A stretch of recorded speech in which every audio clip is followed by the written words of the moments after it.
Michael, there are not enough F-bombs. There is not enough cussing. And while you're at it, get rid of those goofy sit-ups and those goofy, useless crunches. I don't want to ever see those again. I feel a rant coming on, but I have a story to tell you. When I was the owner and head coach of my championship Perth Blue Wings hockey team, I hired the great Lauren Goldenberg. If you know anything about pro sports, Goldenberg was a legendary strength and conditioning coach, especially in the NHL, the National Hockey League, going back into the 1980s, before fitness was a thing. Goldenberg was hired by the notorious Mike Keenan, Iron Mike Keenan. Keenan was coaching Philadelphia, the Flyers. And then when Keenan went to Chicago to coach the Blackhawks, that's when he hired Lauren Goldenberg. And at the time, Goldenberg was a young guy. Think David Goggins. Think Tim Grover, Michael Jordan's strength and conditioning coach. Think Jocko. Any of those guys that are total beasts. Absolute fitness animals, mental toughness, savages. And you got Lauren Goldenberg. I was at a hockey coaching clinic with all the NHL guys about 10 years ago. And Goldenberg did a presentation on what he does with his NHL team, what he does with his NHL clients. And it absolutely was mind-bending what this guy was up to in terms of peak performance, wellness, getting the best out of high-performance athletes. This guy is from another planet. So I said to my two assistant coaches, I said, I'm going to hire this guy. I'm going to buy 3 hours of his time, and I'm going to bring him to a practice, and I'm going to have him sit in on our gym, our fitness training session, our video session, and even our online practices. And I'm going to get him to give us the feedback. Because if we want to win championships, we need to find a way to give us any slight edge. So to make a short story long, I get him on the phone, I hire him, he lives an hour from here in the off season, and he drives up on one of his evenings off, and he spends 3 hours with me and the hockey team. And the first hour he spends is with the off-ice conditioning. In other words, the running, the sprinting, the weight room. And then he watches us practice for an hour. And then I met with him after the 3 hours, and he gave me the feedback. I'm paying for his feedback. And I'll never forget, because he's a great guy to talk to. He really is a solid, high character guy. So he comes in my office after the 3 hours, and I mean, we're a first place team. We've over the 5 years I've had the team, we've finished first overall or second overall. We get to the finals every year. We're setting records for wins, but we just can't win a league championship in the playoffs when it matters.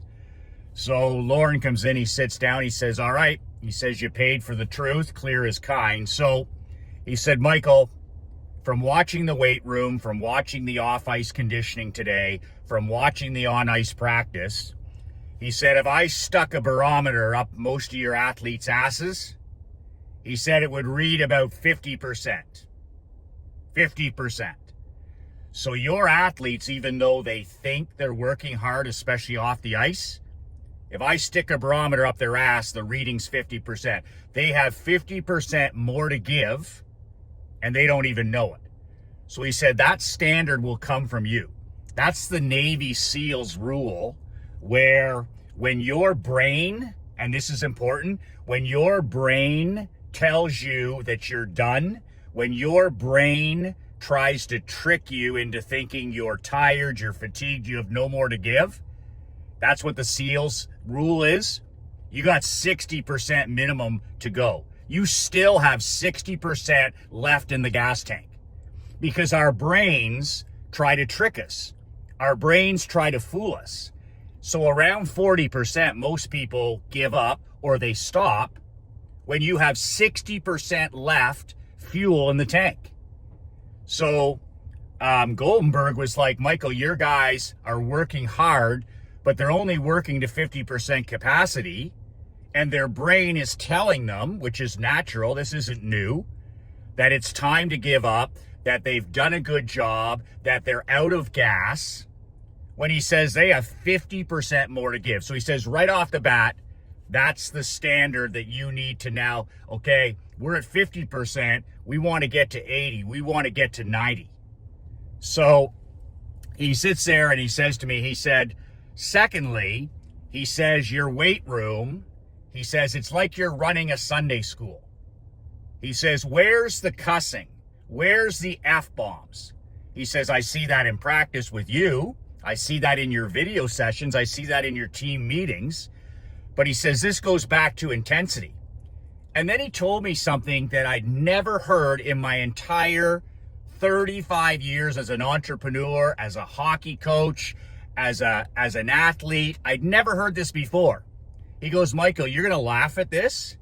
But he says, after working with the top athletes on planet Earth over the last 25 years in the National Hockey League with the toughest athletes you could ever imagine, he goes, do you know that the F-bomb increases intensity when it comes to those final couple reps in the weight room by up to 30%.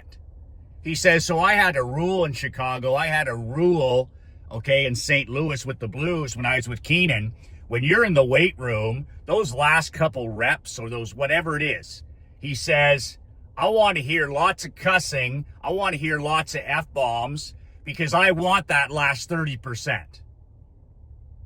And he said, I was in your weight room, and he says, it's like a bunch of choir boys in there. Maybe they've been told by the strength coach that they're not supposed to cuss, they're not supposed to swear. But he said, that's a Sunday school in there. He goes, he says, if these kids are going to hit their max, the F-bombs need to be flying.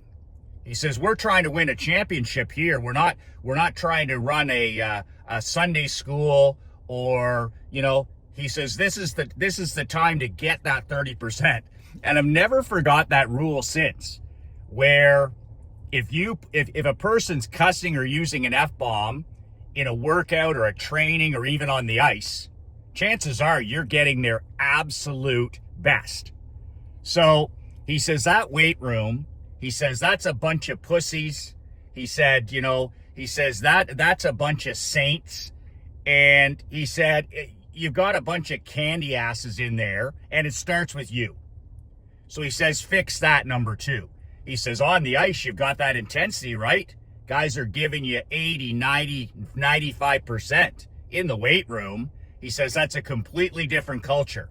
It's like a bunch of choir boys in there. So you need to fix that. And that'll help taking that 50% barometer up to 90, 95%. And then he says, I'm going to tell you some controversial topics. He says, because I see things very differently than most strength and conditioning coaches. He says, deep six those sit-ups, deep six those crunches. He says, serious athletes don't do sit-ups and they don't do crunches. He says, and I'm going to give you some exercises that you can use instead, because core is everything. Core is everything. And he says it's all going to be plank-based. He's going to be, side planks, full-on planks, whatever. But he goes, the days of sit-ups are over. The days of crunches are over. That's the last thing your athletes need. He says, you don't do them personally anymore. And he says, your athletes don't do them. And then he keeps going. He's on fire, right? And he says, what's with the fucking jogging? What's with the fucking jogging? I had my guys run after each practice. So they've been working for 2 hours. They take off their gear and they go for a run. He says, hockey players, football players, tennis players, basketball players, sprint. That's how we do cardio. He says, you'd be better sending these guys on a 10,000 step walk than that stupid jogging. He says, running is so incredibly stressful on the body, on the knees, on the hips. The last thing a hockey player needs is to take up jogging. He says, sprinting, yes, twice a week. Walking, yes, never, ever, ever distance running. So he says, instead, deep six that jog or that run or whatever you want to call it at the end. It does no good for this specific sport. He says hockey, basketball, football are all about extreme sprint, rest and repeat. Extreme sprint, rest and repeat. And he's talking 40 yards, 50 yards, 60 yards, 70 yards, walk it back slowly, extreme again. So it's all about extreme for a short period of time. And he says that's how you should be training as the coach. He says you shouldn't be jogging or long distance running. You should be walking every day, 10,000 steps. That's where I got, it reaffirmed what I was already doing. And he said, if you want endurance, walk for 10,000 steps a day. And he says, and do sprinting once or twice a week. But he says short bursts of extreme intensity. That's a writer-downer. Short bursts of extreme intensity. So we started out on the football field or on the track. We would start doing 40-yard sprints, 50-yard sprints, maybe 60-yard sprints, and walk them back slowly and do the reps.